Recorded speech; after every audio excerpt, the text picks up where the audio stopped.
पूजनीय संत समाज, प्रिय सज्जनों तथा देवियों, एक बार प्रेम से बोलें श्री सतगुरुदेव की जय।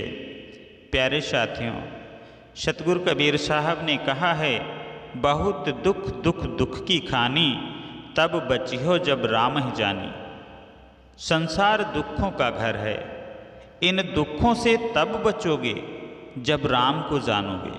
स्वरूप स्मरण, स्वरूप साक्षात्कार दुखों का अंत करता है। स्वरूप, स्वरूप, स्व मीन्स खुद और रूप मीन्स पदार्थ, यानी खुद का पदार्थ, निज तत्व यानी अपना तत्व। जो चाहो निज तत्व को, तो शब्द ही लेव परख। अगर निज तत्व को चाहते हो तो शब्द को परख लो, शब्दों में उलझो नहीं। बिना विवेक भटकत फिरें, पकड़ शब्द की छाया। शब्द की छाया पकड़कर लोग भटकते रहते हैं। तुम शब्दों की छाया पकड़कर मत भटको। साहब कहते हैं, जीवन में दुख है और दुख का निवारण भी है। जीव को अगर कुछ प्रिय है तो केवल दुख से निवृत्ति, अन्य कुछ प्रिय नहीं है। लोग पत्नी को चाहते हैं, पति को चाहते हैं, पुत्र को चाहते हैं, गुरु को चाहते हैं, शिष्य को चाहते हैं, धन को चाहते हैं। ऐसा कुछ नहीं है। वस्तुतः दुख की निवृत्ति ही सब चाहते हैं। दुख निवृत्ति जिसमें ना हो उसको हम नहीं चाहते हैं। जिससे दुख लगता है उसको आदमी छोड़ देता है। तथ्य यही है कि हम किसी को नहीं चाहते हैं, केवल दुख से छुटकारा चाहते हैं। इसलिए दुख से छुटकारा जिस संगत से हो, जिस साधन से हो, वह प्रिय है। दुख के अनेक प्रकार हैं, लेकिन जो भवव्याधि का दुख है वह मानसिक है, और राग द्वेष हर्ष अमर्ष का द्वंद्व है, वह है मानसिक क्लेश। जीवन में सामान्य रूप में सुख और दुख आते रहते हैं। गर्मी हुई तो दुख लगा, पानी बरस गया तो शीतलता आ गई और सुख हो गया। भूख लगी, दुख हो गया, भोजन मिल गया तो सुख हो गया। प्यास लगी तो दुख हो गया, पानी मिल गया तो सुख हो गया। किसी ने व्यवहार अच्छा नहीं किया तो अच्छा नहीं लगता, और किसी ने व्यवहार अच्छा कर दिया तो अच्छा लगा। यह सुख दुख जीवन में चलते रहते हैं। जो मानसिक उद्वेग हैं, जैसे काम का उद्वेग, क्रोध का उद्वेग, द्वेष का उद्वेग, ईर्ष्या का उद्वेग, कलह का उद्वेग, यही भव व्याधि का दुख है। किसी के लिए मानसिक ग्रंथि बन गई है और वह उलझाती रहती है, यही दुख है। देहाभिमान, इंद्रियों के भोग, पद, सत्ता, मान बढ़ाई, गुरुआई और महंती, इन सब की लालसा है तृष्णा। और इन लालसाओं और तृष्णाओं के कारण चित्त निरंतर उद्वेगित होता है और जलता रहता है। तो यही भवव्याधि का दुख है। जिनके अज्ञान की निवृत्ति हो गई है, जिनकी अविद्या मिट गई है, जिनका मोह मिट गया है, जिनके मानसिक उद्वेग और पीड़ा कुछ नहीं है, जो कुछ नहीं चाहते हैं तथा निष्काम और शांत हैं, उनको भी शरीर के सुख दुख होते हैं। शरीर में बुखार आ जाए, फोड़ा हो जाए, कहीं दर्द हो जाए, भूख प्यास लग जाए, ठंडी गर्मी लग जाए, अनुकूल प्रतिकूल व्यवहार मिल जाए, यह सबके शरीर में थोड़ा मोड़ा होता रहता है। उसको विवेकवान चित्त से उतारे रहते हैं। लेकिन जो मानसिक रोग है, जो मानसिक पीड़ा है, जो राग द्वेष जनित है, वह भयंकर व्याधि है। वह ऐसे नहीं मिटेगी, मिटाए से ही मिटेगी। ये भूख प्यास और ठंडी गर्मी वाले सुख दुख तो जीवन भर चलते रहेंगे, अनुकूल प्रतिकूल भी चलते रहेंगे। विवेकवान भी प्रतिकूलता नहीं, अनुकूलता ही चाहते हैं, लेकिन वे अनुकूलता के दास नहीं रहते हैं और प्रतिकूलता से क्षुब्ध नहीं होते हैं, लेकिन उनको भी प्रतिकूलता अच्छी नहीं लगती है। प्रतिकूलता अच्छी भले न लगे, लेकिन यह जीवन भर रहेगी। यह बड़े बड़े पुरुषों के सामने रही है, चाहे महावीर का नाम लो, चाहे बुद्ध का नाम लो, चाहे कबीर साहब का नाम लो, चाहे शंकराचार्य का नाम लो, चाहे ईसा और मोहम्मद का नाम लो, चाहे तुलसी का नाम लो, चाहे नानक का नाम लो, चाहे किसी का नाम लो, जो बड़े बड़े संत महापुरुष हुए हैं और जो जगत को दिशा देने वाले हुए, उनके सामने भी जीवन भर अनुकूलता और प्रतिकूलता रही। इसको कोई मिटा नहीं सकता है। जिनको विवेक रहता है, जिनकी अविद्या मिट जाती है, जिनका मोह मिट जाता है, जिनकी भोगों की लालसा समाप्त हो जाती है, उनको दैहिक द्वंद्वों की परवाह नहीं रहती। इन सबसे वे निश्चिंत रहते हैं। खास बात है कि मानसिक विकार का विनाश होना चाहिए, क्योंकि उसका दुख भयंकर है। आदमी निरंतर कलह में जीता है, हरदम प्रतिक्रिया में जीता है। प्रतिक्रियाएं भी राग द्वेष जनित होती हैं। जितनी प्रतिक्रियाएं होती हैं, सब में राग और द्वेष कारण है। मोह में प्रतिक्रियाएं होती हैं। जहाँ मोह है, उसके लिए मोह का स्मरण होता है, और जहाँ बैर है, वहाँ द्वेष का स्मरण होता है। भोगों की सत्ता और सम्मान की लालसाएं और इनके लिए व्याकुलता है, तथा अनेक कुतर्क चित्त में चलते हैं कि कैसे मिले, और अगर मिला है तो कैसे सुरक्षित रहे। यह भव व्याधि है जो सब जीवों को बिला वजह निरंतर काट रही है। सत्ता दिखावा है, सम्मान दिखावा है, जितना ऐश्वर्य है सब दिखावा है।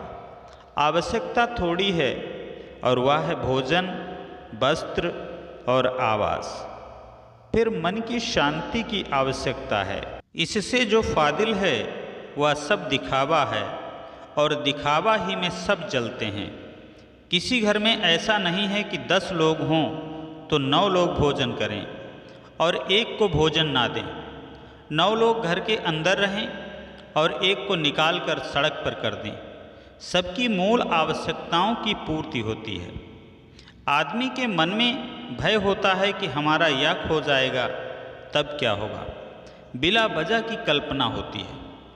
किसी का व्यापार बढ़िया चल रहा है, लेकिन भय होता है कि अगर यह व्यापार खत्म हो जाए तो क्या होगा। किसी की खेती अच्छी है, लेकिन भय होता है कि अगर खेती न रह जाए तो क्या होगा। नौकरी अगर छूट जाए तो क्या होगा। ये सब निरर्थक कल्पनाएं हैं। ऐसा होता नहीं है, और अगर हो जाए तो भी जीवन गुजर होगा। मूल आवश्यकताओं की पूर्ति अन्य विधि से होगी। आप कल्पना करें कि यहाँ से आप निकले हैं और आपके पास कपड़े नहीं हैं और आप नंगे हैं। आप किसी की तरफ चलें और चलते रहें तो भी आपका गुजर बसर हो जाएगा। सब छूट जाए तब भी गुजर बसर होगा। मनुष्य की कल्पना होती है कि यह अगर छूट जाएगा तो क्या होगा, लेकिन यह समझ लीजिए कि किसी का सब अगर छूट जाए तो भी उसका गुजर बसर होगा। किसी के सब कुछ छूट जाने की घटना करोड़ों में किसी किसी की, और वह भी कभी कभार ही घटती है। आदमी का चित्त निरर्थक चिंता से जलता है। सत्ता, ऐश्वर्य, सम्मान, पद इत्यादि की जो चेष्टा है वह घोर अविवेक है। यथा प्राप्त स्थिति में सेवा करना चाहिए।